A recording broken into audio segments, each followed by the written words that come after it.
my name is Ross the Alcheminitrist, and today I wanted to take my Vengorian Lord and change it into what I would assume and I would postulate is a better version of what a vampire should be. Now, I don't know how many people have known about this little game known as the Darkest Dungeon. Well, it's one of my favorite games, and I've poured a ton of hours into it. One of the best DLCs is the Crimson Court. The Darkest Dungeon and the Crimson Court's portrayal of vampires is one that I have not seen much media on. If you know about it, you'll see where I'm going. If not, well, you'll see soon too.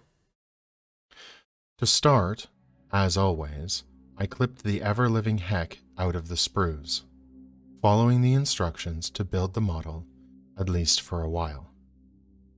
As with any good conversion, you have to make sure that every part and piece is clipped out nicely. For me, that means using two different clippers. The first one, my more rugged and strong one, clips the part at a more thicker area of the sprue, to make sure that there's not going to be any stress marks or bends on the individual piece that I'm cutting. The second clipper is a much nicer and smaller clipper to clip the sprue off of the model as close to the model as I can. This minimizes the amount of sanding and stress marks there are. Which leads me to my next part. I have started to sand model parts at the point of clipping just to make sure that every part looks just that much nicer. Once the sanding is done, I now go over that area with some Tamiya quick drying cement to fill in any spots that the sanding may have made. While doing some of the assembly, it took a few moments to get the model's posing done correctly. Once that was done and the model was more assembled, I took two wings that I had printed from a Turnip 28 file set, scaled up 200%, and glued them to the back of the model.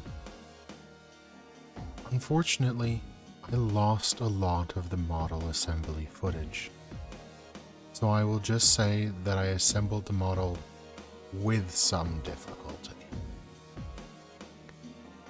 Moving on to the base building, I glued the original 80mm round base onto a 120 by 92mm base, as my original plan for this model was to have it enter into a local competition and then remove it from the larger base and have it ready for normal play afterwards. I also spread super glue on both parts of the glued together base and sprinkled baking powder onto the bottom level to create a more organic and real-life feel before I added any more effects to it. For the top section, I added parts of ripped up corkboard that I had bought from the dollar store a while ago and used it to build up a sort of mountain/hill-like area for the Vengorian Lord to perch upon. With the perch done, it was time to get on to the trees. This model, like I said before, is a sort of my personal homage to the Crimson Court DLC from Darkest Dungeon. And so I wanted to give it a more visceral and semi-uncomfortable feel. And what better of a way than to make the trees out of arms and hands all stuck together and growing out of each other. I didn't do a count, but I'm pretty sure that I used more than 20 arms from the Crypt Flayer Crypt Horror Vargeist model kit. Some of the arms were wholly mine, and others were graciously donated to me by some of my very good friends here in my city. Once the arm trees were done and glued to the base, the next step of this base was to utilize one of my base making tips that I did in a YouTube short. Flop a whole heck of a lot of white glue on the base, and then pour sand on top of the entire base itself to make sure that there's absolutely zero area that isn't completely covered in sand, so that you don't have to worry about any unsanded spots at all. Once the sanded glue has dried, I made sure to go back over it with a spritzing of a solution of 3 parts water to 1 part white glue. This makes sure that the sand is completely sealed in, both from the top as well as the bottom. The next step is to make sure that the model isn't going to fall off my cork base. And the best way to do that is to pin the model to the cork. So I took my trusty hand drill and bit and drilled into the model's feet, and I absolutely did not drill through the other side on both feet. Once there were not through holes, I unbent a paperclip and cut a couple of pieces off of it and then glued them into place in the feet holes. When the glue cured, it was time to gently, and I mean gently, finagle the model onto the base, pushing the paperclip pins into the tops of both of the peaks of cork and glue them in.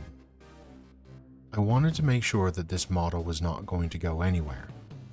Not while at home, not while in the 4-minute transport. Yeah, I know. I timed the drive from my house to the game store. Not while being handled by the judges to see if I did a good job. Not while I painted it. Never. Do you know what? It didn't fall down.